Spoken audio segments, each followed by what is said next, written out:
आपको सिर्फ ये होगा कि मौत आती है, सिर्फ एक ही तरह से आती है और वो बंदे को ले जाती है। दो तरह से, इधर ध्यान देंगे, इधर ध्यान देंगे, प्रवचन में ना चेंजिंग करें। पहली बात है कि मौत अटैक करती है, जैसे एक शेर हिरण के ऊपर अटैक करता है और उसको उठा ले जाता है। दूसरा, हम ही मौत पे अटैक कर दें, ऐसा हो सकता है? ऐसा हो सकता है कि हम मौत के ऊपर अटैक कर दें? क्या हिरण एक शेर के ऊपर अटैक कर सकता है? नहीं कर सकता। लेकिन मेरे महावीर ये कहते हैं कि या तो आप मौत पर अटैक नहीं करोगे तो मौत आप पे अटैक करे, ये काम तो होगा। देखिए, ये काम तो होना ही है, मौत ने आपके ऊपर अटैक करना ही करना है। पहली तरह से जो मौत आएगी वो कैसे आएगी? वो मौत अटैक करेगी। दूसरी बात, अटैक आप नहीं चाहते कि मौत आपके ऊपर अटैक करे तो आप उसकी पहले तैयारी कर लो। समझ रहे हो? उसकी तैयारी कर लो। तैयारी कैसे? आइए एक शास्त्रों का एग्जाम्पल और एक वैसे एग्जाम्पल से हम समझेंगे। एक बार शिष्य तो सो रहा था, जैसे ही शिष्य सो रहा था ना, तो सोते सोते, और गुरु अपने ध्यान साधना में बैठा हुआ था, तो ध्यान साधना में जैसे ही उसने देखा कि शिष्य सो रहा है, उसके पास आकर के अभी आ रहा है काला सर्प आ गया, तो गुरु झट से सर्प और शिष्य के बीच में आकर के गुरु बैठ गया। आप मेरे शिष्य को मारने के लिए आए हो? हाँ जी, मारने के लिए आया हूं। लेकिन मेरे जीते जी, जब तक गुरु है, गुरु नहीं चाहता कि मेरे से पहले मेरा शिष्य चला जाए। एक माता पिता नहीं चाहता कि मेरे से पहले मेरा बच्चा चला जाए। ये कैसे हो सकता है? मेरा शिष्य सो रहा है और आप इसको मारने के लिए आए हो। क्यों मारना चाहते हो मेरे शिष्य को? सांप ने कहा, इसका और मेरा पिछले जन्म का बैर है। गौर से सुनना, इसका और मेरा पिछले जन्म का बैर है। मैं अपना बदला लेना चाहता हूं। पिछले जन्म में इसने मुझे मारा था और मैं इसे मारना चाहता हूं। हट जाओ मेरे रास्ते से। ऐसे कैसे हट जाऊं? चेला मेरा, शिष्य है मेरा, ऐसे कैसे हट जाऊं? मैं इसकी छाती का खून पीना चाहता हूं। गुरु ने पूछा, तुम चाहते क्या हो? इसको मार के तुम्हें मिलेगा क्या? कहा कि मैं छाती का खून पीना चाहता हूं।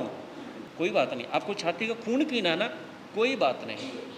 गुरु आता है और कोई नुकीली चीज लेकर अपने शिष्य के ऊपर बैठता है और छाती से खून निकालना शुरू कर देता है। तुम्हें कितना चाहिए? 1 कटोरी चाहिए? कोई बात नहीं, मैं 1 कटोरी खून आपको दूंगा। और उसमें क्या है, शिष्य ने देखा कि गुरु धीरे धीरे मेरे सीने पे अटैक कर रहे हैं, ब्लड निकाल रहे हैं। शिष्य ने उल्टे ही आंखें बंद करी और जो मेरे गुरु ने करना है करने दो। समझे नहीं? जो मेरे गुरु ने करना है करने दो, और आंखें बंद करके लेट गया। और ब्लड निकाल के गुरु ने उस सर्प के आगे रख दिया। आपको इतना ही तो ब्लड चाहिए था ना? कहा कि जी इतना ही चाहिए था, इससे ज्यादा तो नहीं पी सकते खून किसी का। कहा कि इससे ज्यादा मैं नहीं पी सकता। तो फिर इसे पियो और चले जाओ, बस अब तुम्हारा काम हो गया। उसके जाने के बाद में गुरु ने थपकी दी और अपने शिष्य को उठाया, खड़े हो जाओ। हाँ जी, खड़े हो जाओ। जब शिष्य खड़ा हुआ, गुरु ने अपने शिष्य से पूछा, गुरु ने अपने शिष्य से पूछा,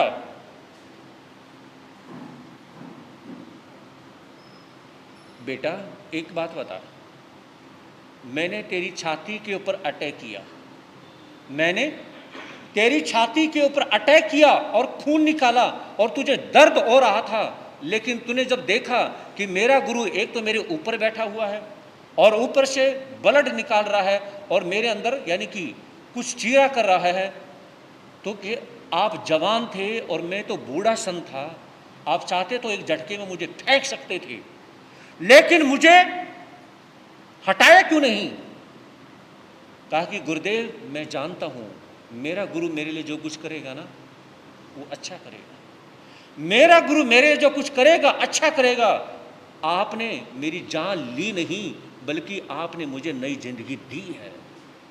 कहा कि मैंने आपकी सारी बातें सुन ली, जिस तरह से आपने सर्प से जो बातें करी, आपने उनको ब्लड भी दे दिया, उनका भी काम हो गया और मेरी जिंदगी भी बच गई।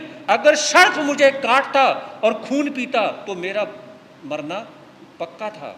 अब मैं भी बच गया और सर्प का भी काम हो गया, और मेरे और सर्प का जो जन्म जन्म का बैर था वो एक गुरु की वजह से खत्म हो गया। है कि नहीं कमाल की बात? आपकी वजह से ये सब खत्म हो गया।